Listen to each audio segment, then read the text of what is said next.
Kömək ol. Ay Azət Abbas kömək ol. Elinize komşu görün. Ay Allah'ım kömək ol Allah'ım. Allah kömək ol.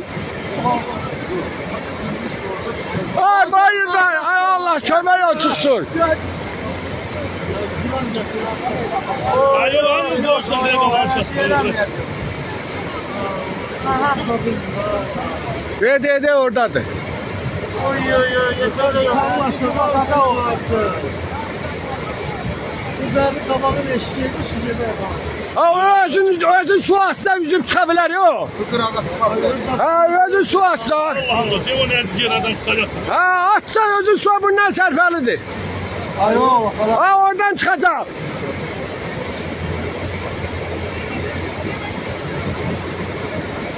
Remini aysa. Vallahi bunlara Remini bakacak. tutup kolunu çıkabilir.